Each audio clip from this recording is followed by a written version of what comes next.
नमस्कार दोस्तों। आज आपको जिस विषय में प्रशिक्षण दिया जाना है वो है वन्य प्राणी संरक्षण क्षेत्रों से ग्राम विस्थापन एवं पुनर्वास। इसके बारे में मैं आपको प्रेजेंटेशन के माध्यम से बतलाऊंगा। छोटा सा प्रेजेंटेशन है, फिर आप यदि कुछ पूछना चाहते हैं तो बिल्कुल पूछ सकते हैं। ये विस्थापन, ग्राम विस्थापन वन्य प्राणी क्षेत्रों से एक ऐसी गतिविधि है जो वन विभाग की बहुत सारी महत्वपूर्ण पहलुओं से जुड़ी हुई है। इसके साथ जुड़ा हुआ है main streaming of remote villages. यदि गांव बसे हुए हैं, आदमी गांव में बसा हुआ है जंगल के अंदर या राष्ट्रीय उद्यान, सेंचुरी या टाइगर रिजर्व में, तो वो कटा हुआ है विकास की योजनाओं से। यदि विस्थापन होता है तो उन्हें बहुत सारी सुविधाएं प्राप्त होती हैं, शिक्षा, संचार, कम्युनिकेशन, पेयजल, स्वास्थ्य और आवास की। तो ये इन्हें जोड़ने के लिए, मुख्य धारा में शामिल करने के लिए विस्थापन एक बहुत अच्छा टूल है। सेकेंडली, यदि विस्थापन होता है, गांव हटता है जंगल से या कहें राष्ट्रीय उद्यान से, सेंचुरी से या टाइगर रिजर्व के क्षेत्र से, तो वहां एक अक्षत वासस्थल विकसित होता है, इनवायलेट स्पेस। ये बहुत महत्वपूर्ण है। देखिए, आदमी है वहां पर तो जैविक दबाव बना रहेगा। वो आसपास, उसमें जैविक दबाव से मेरा तात्पर्य है छोटे मोटे पैमाने पर अवैध कटाई होगी, अवैध चराई होगी, शिकार भी होगा, अतिक्रमण भी बढ़ेगा। तो ये इन चीज़ों से मुक्ति के लिए ये बहुत अच्छा एक हमारे पास टूल है, जिससे कि हम इस जैविक दबाव को कम कर सकते हैं और अक्षत वास स्थल विकसित कर सकते हैं जंगल के बीच में, जहां वन्य प्राणियों के लिए सुविधापूर्वक वास स्थल विकसित करने की हमारे पास स्कोप होता है। फिर हम अक्सर बात करते हैं जंगल क्या है, तो ये जंगल पानी की फैक्ट्री है। देखिए, जैविक दबाव रहेगा, बहुत अधिक रहेगा, तो वहाँ पर उसकी वाटर प्रोड्यूसिंग कैपेसिटी उतनी नहीं होगी। यदि गांव विस्थापित होता है तो वास स्थल विकसित होगा, तो उस क्षेत्र की वाटर प्रोड्यूसिंग कैपेसिटी, जल प्रदाय करने की क्षमता भी बढ़ेगी। ये बहुत महत्वपूर्ण है। तो इसको ध्यान में रखते हुए अक्सर हमसे पूछते हैं जन सेवक या बाहर के लोग, आम व्यक्ति अक्सर आपसे प्रश्न करते होंगे कि जंगल क्यों बचाएं, या राष्ट्रीय उद्यान क्या है, ये है वो है। ये बहुत महत्वपूर्ण बिंदु है जिसको आप हमेशा हाईलाइट कर सकते हैं कि साहब, जंगल की सबसे बहुमूल्य वनोपज है पानी, वाटर प्रोड्यूसिंग कैपेसिटी। यदि जैविक दबाव आप कम करते हैं तो वहाँ घास और श्रब और ट्री स्पीसीज का विकास होगा और पानी ज़्यादा पैदा करने की क्षमता होगी जंगल में। तो ये हमेशा आप एम्फेसाइज कर सकते हैं, जोर दे सकते हैं। कोई भी बाहरी व्यक्ति यदि पूछता है तो उसे बताया जा सकता है कि जंगल का ये महत्व है, पानी पैदा करने की, जल प्रदाय करने की क्षमता। फिर हम अक्सर दो बिंदु होती हैं, एक तो इंडेंजर्ड स्पीसीज और प्रॉब्लमेटिक स्पीसीज। जो संकट में हैं ऐसी प्रजातियां, उनको यदि हम बचाना चाहते हैं, उनका दूसरा घर बनाना चाहते हैं, तो उसके लिए भी ग्राम विस्थापन बहुत अच्छा टूल है। यदि संकटाग्रस्त प्रजातियों की बात करें तो बारहसिंगा आता है उसमें, गौर या बाइसन, इंडियन बाइसन है। ये जो प्रजातियां हैं, इन्हें हम एक स्थान से दूसरे स्थान पर शिफ्ट कर सकते हैं और इनके दूसरा घर दे सकते हैं। यदि किसी एक जगह में कोई बीमारी फैल गई तो पूरी पॉपुलेशन ख़त्म होने की संभावना रहती है, उससे बचाया जा सकता है। तो सेकंड होम देने के लिए ये एक बहुत अच्छी गतिविधि है, जिससे कि अक्षत वास स्थल पैदा होता है और जहां हम प्रजातियों को अकोमोडेट कर सकते हैं। टाइगर भी एक है। टाइगर के लिए भी हम कई टाइगर रिजर्व्स में, आप देखें संजय टाइगर रिजर्व में शिफ्ट किया या सतपुड़ा टाइगर रिजर्व में टाइगर को शिफ्ट कर रहे हैं, जहां पॉपुलेशन ज़्यादा है, तो हम प्रोएक्टिव मैनेजमेंट की ओर ध्यान देते हैं कि एक सामान्य प्रक्रिया से हटकर हम, एक पॉपुलेशन बढ़ रही है जहां पर ज़्यादा टाइगर हैं या वहां समस्या है टाइगर के ज़्यादा समस्या से होने से, उसे हम दूसरे स्थान पर, सुरक्षित स्थान पर शिफ्ट कर सकें। और इसके अलावा एक है प्रॉब्लमेटिक स्पीसीज। प्रॉब्लमेटिक स्पीसीज में हम ले सकते हैं नील गाय। अब नील गाय देखेंगे जंगल के बाहर मिलती है। अभी एक मुहिम चली हुई है, कई जगह से दबाव आता रहता है कि साहब नील गाय को शिफ्ट करें या इसे मारने का आदेश दें। तो ऐसा कुछ होता नहीं है मारने का, तो अभी वो प्रक्रिया अगर थे उसमें कुछ बहुत मुश्किल जा रही हैं, लेकिन शिफ्ट किया जा सकता है। तो अब शिफ्ट कहाँ करेंगे? शिफ्ट करने के लिए जगह चाहिए। तो यदि हम ग्राम को विस्थापित करते हैं तो ऐसी समस्याग्रस्त स्पीसीज के लिए भी हमारे लिए घर मिल सकता है जहां हम इन्हें शिफ्ट कर सकते हैं। मैं आपको कुछ सतपुड़ा टाइगर रिजर्व के कंटेक्स्ट में बात करूंगा क्योंकि मैं वहीं से हूं और यहां पर एक बड़े पैमाने पर विस्थापन का काम किया गया है।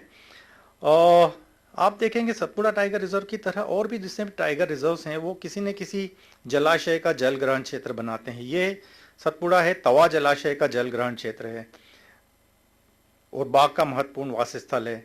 यहाँ पर तो सागौन और साल दोनों के जंगल मिलते हैं। आप कान्हा में भी इसी तरह की स्थिति पाएंगे। जैव विविधता बहुत महत्वपूर्ण है, जैव विविधता को बचाना भी हमें जरूरी है। फिर यहाँ पर पुरातात्विक और पर्यटन और धार्मिक महत्व के भी स्थल हैं। ऐसे ही बांधवगढ़ में भी धार्मिक स्थल के धार्मिक महत्व का स्थल मिलेगा आपको, दूसरे टाइगर रिजर्व में भी इस तरह का मिलेंगे। पुरातात्विक मीन्स कहीं रॉक पेंटिंग्स हैं, पन्ना टाइगर रिजर्व में आपको रॉक पेंटिंग्स मिलेंगी, सतपुड़ा में भी रॉक पेंटिंग्स हैं, ये भी बहुत महत्वपूर्ण है। और यहाँ ऐसे स्थल में आप वन्य प्राणियों को विस्थापित करें और ग्राम विस्थापित करें, दोनों एक दूसरे से जुड़ी हुई जगह। यदि ग्राम विस्थापित होंगे तो वन्य प्राणियों को विस्थापित करने का भी हमें स्पेस मिलेगा। अब मैं अक्सर इस पे जोर देता रहता हूं कि कितनी सारी नदियां हैं जो छोटी छोटी स्ट्रीम्स हैं जो कि निकलती हैं हमारे टाइगर रिजर्व से, जंगल से, और वो जलाशय का में पानी भरती हैं। यदि सतपुड़ा टाइगर रिजर्व की बात करें तो यहाँ पे देनवा, नागद्वारी, सोनभद्रा, मालिनी, कोती, वैनगंगा, ये बहुत सारी छोटी छोटी नदियाँ साल भर बहती रहती हैं। और तवा जलाशय में जो जल रहता है वो इसी कारण से रहता है। तवा जलाशय की अगर आप देखें गर्मी में तो तवा नदी जो बैतूल साइड से बह के आती है उसमें तो लगभग निरंक पानी रहता है, फ्लो भी बंद हो जाता है। लेकिन ये नदी, इन नदियों में फ्लो बना रहता है, अविरल प्रवाह बना रहता है। ये प्रवाह बहुत महत्वपूर्ण है खास करके गर्मी के वक्त में। देखिए ये वास स्थल का या टाइगर रिजर्व का अक्षत होना सीधा सीधा जुड़ा हुआ है उसका कमांड एरिया में खुशहाली से, जहां कृषि होती है। किसी भी जलाशय का जल ग्रहण क्षेत्र और उसका कमांड क्षेत्र होता है जहां वो नहरों से पानी जाता है। जहां पानी जा रहा है वहां पे खुशहाली किस वजह से है कि जलाशय में पानी है। जलाशय में पानी किस लिए है कि वहां का जिस जंगल है जो उसका जल ग्रहण क्षेत्र है वहां से उसमें लगातार अविरल गति से पानी बहता रहता है। आप देखेंगे होशंगाबाद में मूंग की खेती भी वो कर सकते हैं। मूंग की खेती बहुत महत्वपूर्ण है क्योंकि ये रबी के बाद में लेते हैं और इसके बाद इसमें भी आपको देखेंगे कि पानी की आवश्यकता होती है, सिंचाई की। तो वो पानी कहाँ से आता है? वो पानी जंगल से ही आता है। बारिश नहीं हो रही है फिर भी पानी आ रहा है, क्यों आ रहा है? रिसाव से। तो ये बहुत महत्वपूर्ण है, इसको आप जरूर ध्यान रखें और इसको हाईलाइट कर सकते हैं जब भी आपके सामने कोई ऐसे प्रश्न आते हैं। तो फिर जैव विविधता के बारे में तो आप कह सकते हैं अलग अलग जगह में अलग अलग प्रकार की जैव विविधता है। और ये देखिए कोई भी वर्किंग प्लान हम बनाते हैं उसका पहला उद्देश्य है कि जैव विविधता संरक्षण। आजकल इसको बहुत महत्व दिया जा रहा है और सबसे प्राथमिकता के रूप में लेते हैं हम। और जो प्रजातियां हैं उन्हें बचाना हमारा दायित्व है। तो जो रेयर, इंडेंजर्ड, थ्रेटन स्पीसीज है उनको बचाना बहुत ज़रूरी है। सतपुड़ा टाइगर रिजर्व में अभी एक ऑटर मिला, यूरेशियन ऑटर, पहले कभी नहीं मिला था सेंट्रल इंडियन लैंडस्केप में। उसकी खोज बहुत महत्वपूर्ण है। शुद्ध पानी होना बहुत ज़रूरी है इसके लिए, और मछलियाँ और प्रदूषण मुक्त पानी, तो ऐसी चीज़ें मिलती हैं। ये हमारे लिए बहुत महत्व की बातें हैं। अब ग्राम विस्थापन के साथ विकास जुड़ा हुआ है, और विकास किसका? दोनों का, ग्रामवासियों का भी और वन्य प्राणियों के वास स्थल का भी, दोनों को जोड़ता है ये। तो बहुत महत्वपूर्ण है ये। और इसमें देखेंगे कि ये जो ग्राम स्थापन की प्रक्रिया है ये वॉलेंटरी है और मैंडेटरी भी है। कानून ये कहता है, कानून के तहत इन्हें अक्षत वास स्थल स्थापित करना है आपको किसी भी टाइगर रिजर्व के कोर क्षेत्र में, वहाँ कोई गांव नहीं रह सकता है। लेकिन इसके साथ एक और बात जुड़ी हुई है कि इन पे कोई दबाव नहीं होना चाहिए, ग्राम वासियों की सहमति से ही विस्थापन होना चाहिए। तो ये थोड़ी सी टफ जॉब है, ये आसान काम नहीं, इसमें बहुत मेहनत लगती है और हमारे कई अधिकारियों ने बहुत अच्छा काम किया है और लगातार इसमें इसको चैलेंज के रूप में एक्सेप्ट करके जब हम आगे बढ़ते हैं तभी अंजाम तक पहुंच पाते हैं। यहाँ मैं कहना चाहूँगा, गांव यदि रहता है तो वन्य प्राणियों से ग्रामवासियों को भी समस्या होती है। क्या समस्या होती है? जनहानि, पशु हानि, फसल नुकसानी, ये तो आप जानते हैं। फिर बुनियादी सुविधाओं से वो कट ऑफ रहते हैं, शिक्षा, चिकित्सा, बिजली, संचार। अब वहाँ पर आप उनको लघु वनोपज भी संग्रहण नहीं करने देते हैं, कोई तेंदुपत्ता का संग्रहण भी टाइगर रिजर्व सेंचुरीज के अंदर प्रतिबंधित है और सामाजिक और आर्थिक विकास बहुत धीमा होता है। तो ये तो हुई ग्रामवासियों की समस्या, लेकिन वन्य प्राणियों को भी समस्या होती है ग्रामवासियों से। क्या है? अवैध चराई, वृक्ष कटाई, अग्नि, शिकार, ये भोजन, पेयजल, रहवास पे प्रतिस्पर्धा करते हैं। फिर स्वच्छंद विचरण में व्यवधान होता है, जो उसका मूवमेंट का रूट होता है वो कट ऑफ हो जाते हैं। बीमारियों का खतरा होता है आदमी से या मवेशियों से, कई बीमारियां हैं जो वन्य प्राणियों में फैलती हैं। वास स्थल का विखंडन और विनाश होता है। विस्थापन प्रक्रिया एक सेट की गई है बहुत ही बेहतरीन तरीके से। यदि देखें तो 2008 फरवरी 2008 के पहले 1 लाख का पैकेज था, पुरानी प्रक्रिया से चलता आया।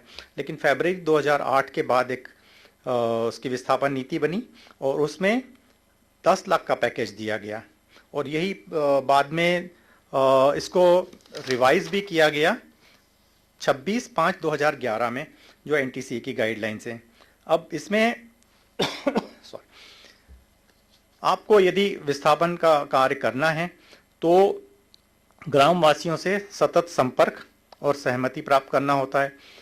लगातार उनके साथ बैठक लीजिए और सहमति प्राप्त कीजिए। सहमति ऑप्शन 1 में जाना चाहेंगे या ऑप्शन 2 में? ये विकल्प 1 और 2 हैं, ये मैं बतलाऊंगा आपको क्या हैं। शायद जो सीनियर ऑफिसर्स हैं वो जानते हैं इसके बारे में। फिर इसका प्रस्ताव ग्राम सभा में पारित कराना होता है कि वो जाने को तैयार हैं विकल्प 1 में या विकल्प 2 में। इसके बाद में होता है विस्थापित स्थल। यदि वो ऑप्शन 1 में जा रहे हैं तो विस्थापित स्थल के बारे में, उसके बारे में भी सोचना चाहिए, लेकिन वो गोल्डन हैंडशेक है, 10 लाख रुपए लेके जा रहे हैं तो बाद में भी की जा सकती। लेकिन यदि वो विकल्प 2 में जा रहे हैं तो उनके लिए वैकल्पिक स्थल का चयन ढूंढना पड़ेगा और बजट की व्यवस्था करना पड़ेगी। अब ये बजट हमें 3 स्रोत से प्राप्त होता है।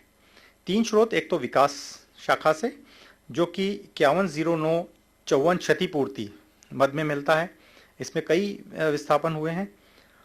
इसके अलावा एनटीसीए से भी हमें बजट मिलता है, लेकिन जो एनटीसीए से बजट प्राप्त होता है उसके लिए जरूरी है कि गांव कोर टाइगर रिजर्व के कोर क्षेत्र में स्थित हो और इसका एक ऑनलाइन प्रक्रिया है, वो पूरा भरना पड़ता है, उसके बाद बजट आवंटित होता है। इसके अलावा एक और हमारे सामने रास्ता खुला है, कैंपा। कैंपा में भी अभी कुछ पैसा आवंटित होने वाला है, कुछ नहीं, बड़ी राशि आवंटित होने वाली है।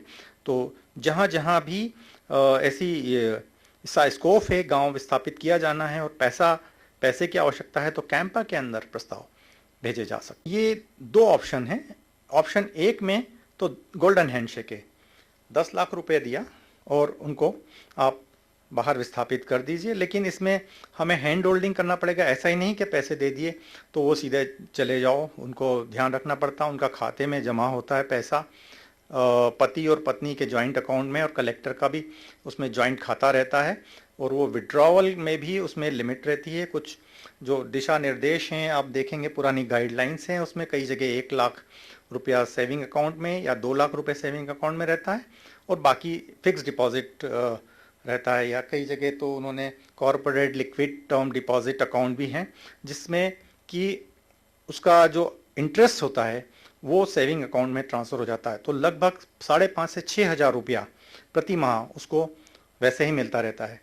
आप देखेंगे कि जो ऑप्शन 1 में जा रहे हैं और गांव में जो जंगल के अंदर ग्रामों में बसे हुए हैं, उनकी औसत आय बहुत कम है। 1,000 रुपया 2,000 रुपया मुश्किल से कमा पाते हैं, रोजगार भी नहीं मिल पाता है, लेकिन उनके लिए ये एक बहुत बड़ा स्रोत होता है। 5,500 से 6,000 रुपया उनके सेविंग खाते में मिलता रहता है, जब तक कि वो अपना कोई परमानेंट एसेट क्रिएट न कर लें, ज़मीन न खरीद लें या कोई और धंधा न कर लें। तो ये एक बहुत अच्छी प्रक्रिया है ऑप्शन 1 की भी। और ऑप्शन 2 थोड़ा सा टफ जाता है, इसके लिए बहुत सारा काम करना पड़ता है और इसमें वन विभाग के माध्यम से ही करते हैं हम इसका विस्थापन। इसमें आप जानते हैं कि जगह का चयन करना पड़ता है। यदि रेवेन्यू लैंड उपलब्ध नहीं है तो इसका सर्टिफिकेट प्राप्त करना पड़ता है। फिर हमें एफसीए क्लियरेंस लेना पड़ता है। यदि जंगल की भूमि का इस्तेमाल कर रहे हैं तो वो जगह गांव वाले जाने को, किस जगह जाने को तैयार हैं, वो दिखाना पड़ता है। इसके बाद में उसका एफसीए क्लियरेंस के लिए एक बहुत लंबी प्रक्रिया है, जब उसका एक ऑनलाइन अपलोड करना पड़ती है बहुत सारी जानकारियाँ, मैप और वहाँ की डेंसिटी कितनी है, वहाँ पे क्या इफ़ेक्ट होगा। इसके अलावा कोई परमानेंट हम वहाँ पे कोई एक बीच में, जंगल के बीच में अचानक कोई जगह तो नहीं सिलेक्ट कर रहे हैं। ऐसी जगह सिलेक्ट करना चाहिए जो कि राजस्व से लगी हो और परमानेंटली कोई गैप क्रिएट ना हो जाए जंगल में, ये ध्यान रखना पड़ता है। तो बहुत सारी बातें हैं ऑप्शन 2 में। ऑप्शन 2 हालांकि बहुत अच्छा ऑप्शन है गांव वालों को जाने के लिए। यही है मैं बता रहा था, ऑप्शन 1 में हैंड होल्डिंग बहुत ज़रूरी है। वो एनजीओ के माध्यम से भी की जाती है और वन विभाग को भी सतत उनसे संपर्क बनाकर यह देखना पड़ता है कि जो पैसा उनको मिला है वो उसका कोई दुरुपयोग ना हो। अक्सर होता है कि वो तुरंत सबसे पहले जाते हैं मोटरसाइकिल खरीदने की कोशिश करते हैं या टीवी खरीदने की, वो उसको बहुत मुश्किल है। वो जो 1 या 2 लाख रुपए उनके सेविंग अकाउंट में जाता है, उससे सबसे पहले यही करते हैं। बार बार बताना चाहिए कि ये इसमें पैसा खर्च न करें, वो असेट्स क्रिएशन में ज़्यादा ध्यान दें। उनको ज़मीन खरीदना है कहीं ना कहीं, बाद में भी खरीद सकते हैं अगर वो मोटरसाइकिल खरीदना चाहते हैं। हैंड होल्डिंग बहुत ज़रूरी है कि वो गलत कोई उनको बहला फुसला के इस पैसे का दुरुपयोग न करवा ले, कोई गलत रजिस्ट्री न कर ले, ये भी बहुत ज़रूरी है। ऑप्शन 2 में तो 10 लाख का पैकेज है, उसमें ये इसका जो राशि है लैंड डेवलपमेंट में 35% है, सेटलमेंट ऑफ राइट में 30% है और घर बनाने के लिए 20% या 2 लाख रुपया है। इंसेंटिव्स देते हैं हम 5% या 50,000 का, और कम्युनिटी डेवलपमेंट जो फैसिलिटीज़ रहती हैं उनके लिए भी 10% की राशि का प्रावधान है।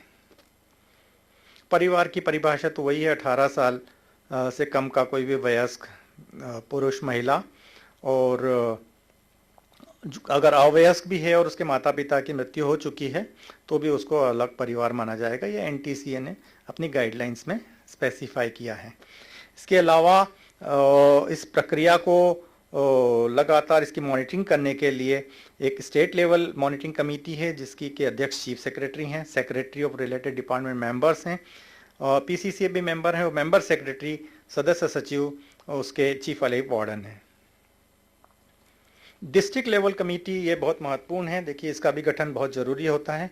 इसके डिस्ट्रिक्ट कलेक्टर चेयरमैन रहते हैं और सीईओ भी मेंबर रहते हैं। इसके अलावा दूसरे विभाग के रिप्रेजेंटेटिव ऑफिसर्स भी उसके सदस्य होते हैं और मेंबर सेक्रेटरी वहाँ के डीएफओ या डिप्टी डायरेक्टर होते हैं। ये समिति बहुत महत्वपूर्ण है इसे, क्योंकि बहुत महत्वपूर्ण निर्णय लेने होते हैं। इसके अलावा यदि ऑप्शन 1 में जा रहे हैं तो एक समिति का गठन किया जाना बहुत ज़रूरी होता है।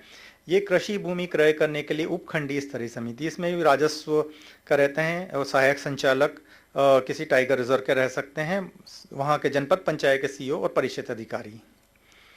इसी प्रकार पात्रता निर्धारण समिति ये बहुत महत्वपूर्ण है। देखिए इसके जो इसमें मैं पहले ये फर्स्ट नेम आना चाहिए अनुविभागीय अधिकारी राजस्व का, फिर ये एसी ट्राइबल हैं और कहीं के असिस्टेंट डायरेक्टर हैं, वो मेंबर हैं, तहसीलदार है और लोक निर्माण विभाग। ये पात्रता निर्धारण समिति बहुत महत्वपूर्ण है क्योंकि यही बताती है कि कौन सा हितग्राही पात्र है या नहीं है। ये तो मैप है। यहाँ सतपुड़ा टाइगर रिजर्व में 37 गांवों को विस्थापित किया जा चुका है, 7 अभी पाइपलाइन में हैं, जो कि हमारा प्लान है आगामी मार्च 2017 तक इन्हें विस्थापित कर दें। और इसमें करीब 3160 लोगों को विस्थापित किया परिवारों को विस्थापित किया जा चुका है। विस्थापन से देखिए दो चीज़ें, ग्रामीणों का विकास, तो वो आवास सुविधा है, उसकी आवास सुविधा के अलावा उसे कृषि भूमि डेवलप करने की में भी मदद मिलती है। वहाँ देखिए ये स्प्रिंकलर का भी उपयोग कर पा रहा है, ग्रीन मैश भी लगा रखी है, सब्जियां का उत्पादन भी कर रहा है। अब ये इन्हें किन किन सुविधाओं का लाभ हम दे सकते हैं? शिक्षा, स्वास्थ्य, आवास, कृषि, पेयजल, सिंचाई, आवागमन, बिजली, संचार, प्रशिक्षण। जहाँ तक ऑप्शन 2 का सवाल है, इन्हें 2 हेक्टर ज़मीन दी जाती है, ये चीज़ें दे सकते हैं। लेकिन ऑप्शन 1 में भी ज़रूरी है कि इन चीज़ों को हम प्रदाय करें, और वो आती है कन्वर्जेंस से। इसमें डिस्ट्रिक्ट एडमिनिस्ट्रेशन के साथ समन्वय स्थापित करके दूसरे विभागों की मदद से ये सुविधाएं वहाँ भी दी जा सकती। हालांकि उनके पास एक कैश के रूप में बड़ा अमाउंट रहता है, लेकिन जब वो अपना परमानेंट असेट जिसमें मुख्यतः हम चाहते हैं ज़मीन खरीदें, फिर ये सुविधाएं उनको दी जा सकती है। आवास की भी दी जा सकती है, पेयजल की भी दी जा सकती है, विद्युत की भी दी जा सकती है। विस्थापन से देखिए बेहतर शिक्षा, स्वास्थ्य, ये तो होता ही है। फिर हमारे जो इकोलॉजिकल बैलेंस है उसे बनाए रखने में भी मदद मिलती है, और जो रिक्त हुआ जगह है वो बहुत बेहतर वास स्थल के रूप में विस्तृत होता है। अब जो रिक्त हुआ स्थल है उसे भी हमें देखना बहुत ज़रूरी है, क्योंकि वहाँ पर आपको खरपतवार आ जाते हैं, एकदम से खेत हटें तो एकदम से खरपतवार आते हैं, उनका उन्मूलन होना चाहिए। ब्रशवुड यानी कि अपने रिस्ट थिकनेस के कोई लेंडिया, पलाश, सागौन, तेंदू, इनके वृक्ष हैं, उन्हें हटाना पड़ता है, क्योंकि वो आ रहे हैं तो ग्रासलैंड का स्वरूप बदल जाएगा। ग्रासलैंड बहुत महत्वपूर्ण है। टाइगर रिजर्व के लिए कम से कम 8% ग्रासलैंड होना आवश्यक है, ये कहा जाता है, क्योंकि ये बहुत महत्वपूर्ण वास स्थल का काम करता है वन्य प्राणियों के लिए। अखाद्य घास प्रजातियों को भी हटाना चाहिए और खाने योग्य प्रजातियों को प्रोत्साहित करना चाहिए, और अक्षत वास स्थल इसी प्रक्रिया से विकसित होता है। लेकिन मैं ये बताना चाहूँगा कि कई जगह हम ये भूल जाते हैं कि हम चारागाह विकास कर रहे हैं या वन्य प्राणी वास स्थल विकसित कर रहे हैं। यहाँ पर हमें ये याद रखना पड़ेगा कि ये हम ग्राम विस्थापित हो गया है, उसे एक बेहतर वन्य प्राणी स्थल, वाइल्ड लाइफ हैबिटेट के रूप में विकास करें, न कि वहाँ एक सिर्फ चारागाह। हमें ये तो करना ही है, चारागाह विकास करना है। देखिए खाने योग्य प्रजातियों को प्रोत्साहित तो करना ही है, लेकिन उसके साथ साथ बहुत सारी बातें हैं जिनका ध्यान रखना पड़ेगा। मैं आगे बतलाऊंगा आपको। ये प्रजातियां हैं जो कि कुछ घास मित्र हैं, कुछ घास शत्रु हैं। तो घास मित्र प्रजातियां हैं, उनमें हम एक डॉक्टर मुरतकर जो कि महाराष्ट्र से आते हैं और उन्हें डिप्यूट किया हुआ है स्टेट गवर्नमेंट ने, वो हर जगह जाकर बहुत अच्छी तरह से, बेहतर तरीके से स्टाफ को प्रशिक्षित करते हैं। तो इनका भी लाभ लिया जा सकता है। इसमें डाइकेंथियम, साइनोडोन, आइसेलिमा, डिजिटेरिया, क्लोरिस, हेट्रोपोगान, ये तमाम प्रजातियां हैं, खाने योग्य हैं, घास की मित्र हैं। फिर घास का जो शत्रु है वो हटाना है, वो है पार्थेनियम, केसेटोरा, साइडास, जेंथियम, ऑसिमम, आइपोमिया, लेंटाना, ये सारी चीज़ें हैं, इन्हें हटाना जरूरी है, तभी आप अच्छा और बेहतर वास स्थल विकसित कर पाएंगे। मैं वही बता रहा था, देखिए सिर्फ घास का मैदान नहीं बनाना है वहाँ आपको वाइल्ड लाइफ हैबिटेट बनाना है। तो उसमें अगर ये ऊंचे टाल ग्रास का कोई एक पैच है तो उसे भी रिटेन करना है। उसे हटाने से आपको देखिए वास स्थल में आपको 2-3 चीज़ों का ध्यान रखना है। हर्बीवोर्स के लिए भी रहे और कार्निवोर्स के लिए भी वहाँ पर सुविधाएं उपलब्ध रहे। हर्बीवोर के लिए क्या है? स्केप कवर। एक तो सबसे पहले खाने का घास हो, दूसरा स्केप कवर, यदि कोई कार्निवोर या मांसाहारी प्राणी उन शिकार करने के लिए आता है तो वो स्केप हो सकें, कहीं जाके छुप सकें। तीसरा फॉनिंग कवर। फॉनिंग कवर मतलब बच्चे देने के लिए भी तो उसको छुपने की जगह चाहिए, तो वो भी ज़रूरी है। तो ये सारी चीज़ें हैं जो हमें बना के रखना है। फिर यदि कोई जैसे झुरमुट है, यहाँ देख रहे हैं आप, ये तो झुरमुट भी बहुत महत्वपूर्ण वासस्थल है, उसमें जाके छुप सकते हैं, पनाह ले सकते हैं। फिर कोई लट्ठा पड़ा हुआ है, अगर वो लट्ठा भी महत्वपूर्ण है। यदि लंगूर है वहाँ पर, तो लंगूर जमीन पे यहाँ पे नहीं बैठेगा, वो बैठेगा लट्ठे के ऊपर। तो लट्ठा पड़ा हुआ है, लॉक पड़ा हुआ है, उसे रहने दें, क्योंकि और लंगूर और चीतल का एसोसिएशन आप जानते हैं कि वो अलार्म कॉल देता है, अलार्म करता है, ऊंचाई पे पेड़ पे बैठा है, तो चीतल को उससे बचने की संभावना ज़्यादा रहती है, वो निश्चिंत होकर चर सकता है। यहाँ भी देख रहे हैं, ये जो बेर के पेड़ के नीचे चीतल है, बंदर भी बैठा हुआ है, तो ये इन दोनों का ये पेड़ फल भी गिराता है, चरते हैं। तो ये इनको झुरमुट रहने दें, ऐसा ना हो कि ब्रशवुड हटाना है तो आप सारे पेड़ हटा दें, वहाँ पे एक झुरमुट के रूप में कुछ पेड़ों का गुच्छा रहने दें, उसे रिटेन करना चाहिए। वाटर होल भी होना चाहिए, साल्ट लिक भी होना चाहिए। फिर ये वेलोइंग ग्राउंड है जिससे हम लोटन बोलते हैं, ये भी बहुत महत्वपूर्ण है। फिर पत्थरों का कोई ढेर है, वो भी बहुत महत्वपूर्ण है। देखिए, कोई हम केवल यहाँ चीतल सांबर टाइगर के लिए नहीं डेवलप कर रहे हैं, यहाँ पर रेप्टाइल्स हैं, स्नैक्स हैं, स्पाइडर्स हैं, ये भी जाके इसमें पनाह ले सकते हैं, जगह बना सकते हैं, वास स्थल उनका ये है। फिर रिलोकेशन के बाद में देखिए हर्बीवोर्स के लिए भी वास स्थल विकसित होता है और कार्निवोर के लिए भी, दोनों के लिए अच्छी संभावना रहती है।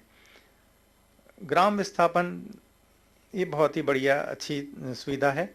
इसमें मुख्य धारा में शामिल होते हैं, मांसाहारी प्राणियों के लिए और शाकाहारी प्राणियों के लिए वास स्थल विकसित होता है और संतुलन स्थापित होता है। तो ये एक विन विन सिचुएशन है दोनों के लिए। ग्राम वासियों की भी इसमें जय जय कह सकते हैं, वन्य प्राणी वास स्थल की भी जय जय हो सकती है, और बहुत दोनों का ही भला होता है। ये एक स्पॉट है सतपुड़ा टाइगर रिजर्व जहाँ दो नदियाँ मिलती हैं। Thank you so much. लेकिन आप कम है संख्या में, लेकिन निश्चित रूप से कोई अगर क्यूरियोसिटी है तो आप मुझसे क्वेश्चन पूछ सकते हैं। थैंक यू जी। आवाज आ रही है? सर मेरा क्वेश्चन ये है जी कि क्या एक ही गांव में जी फर्स्ट एंड सेकंड ऑप्शन एक साथ लिया जा सकता है? बहुत ही अच्छा प्रश्न है। देखिए, ये आपको रास्ता निकालना पड़ेगा। मैं आपने पूछा है तो आप एक चीज जरूर रिफर करें, ये इसकी एक सत्यानंद साहब के दस्तखत से 31, इसका डेट मैं बता देता हूं आपको, 31 अक्टूबर 2008 की एक इन्होंने गाइडलाइन जारी की है, 30 अक्टूबर 2008 की। उसका जो बिंदु नंबर 6 है वो बहुत महत्वपूर्ण है। अगर उसको पढ़ेंगे तो आपको अपने प्रश्न का आंसर मिल जाएगा।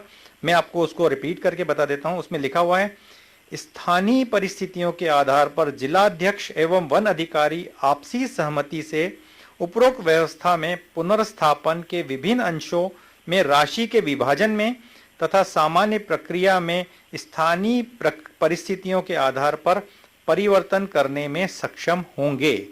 अब यहाँ आपका आंसर मिल जाता है। आपके फील्ड डायरेक्टर हैं, आपके जॉइंट डायरेक्टर हैं और कलेक्टर, आप बैठ जाएं वो, और वो अगर सहमत होते हैं तो वो इसमें डिविएट कर सकते हैं। जरूरी नहीं है, इसमें कोई टाइट चैम्बर नहीं है। आप अपनी इसमें गाइडलाइन में परिवर्तन कर सकते हैं परिस्थितियों के आधार पर। तो एक गांव में ऑप्शन कुछ यदि जाना चाहते हैं ऑप्शन 1 में, कुछ ऑप्शन 2 में जाना चाहते हैं, दोनों जा सकते हैं, और ऐसा हुआ भी है। और देखिए, यदि कोई पिता है, उसके 3 पुत्र हैं, तो हमें कोशिश ये करना चाहिए कि पिता को हम ऑप्शन 2 में भेज दें, उसे जमीन मिल जाएगी, और उसके जो 3 बेटे हैं, वयस्क बेटे हैं, अगर 18 साल से ऊपर के हैं, उन्हें ऑप्शन 1 में दे दिया जाए तो 30 लाख रुपए अतिरिक्त मिल जाएगा। तो उसके पास पैसा भी रहेगा, जमीन भी रहेगी। तो ये बहुत अच्छा ऑप्शन है। ऐसा आपको निकालना पड़ेगा, ये स्पेस क्रिएट करना पड़ेगी आपके फील्ड डायरेक्टर साहब को, जेडी को और कलेक्टर के साथ बैठ के। Thank you. मैं आपको फिर बता देता हूं, यदि किसी को कोई बात करना हो अगर, तो मेरा फोन नंबर आप नोट कर लीजिए, 9424792100। इस पे मुझसे संपर्क करके कभी भी बात कर सकते हैं आप। और यदि आप चाहें तो आपके joint director, deputy field director साहब, वो भी मुझसे, वो तो जानते ही हैं, वो बात कर सकते हैं, यदि आप उन तक आवाज़ अपनी पहुंचा सकें। और कोई भी समस्या हो तो उसका हल, जो कुछ मैं जानता हूं, जितना जानता हूं, हम प्रयास करेंगे आपकी समस्या का हल कर सकें। Thank you so much. Thank you.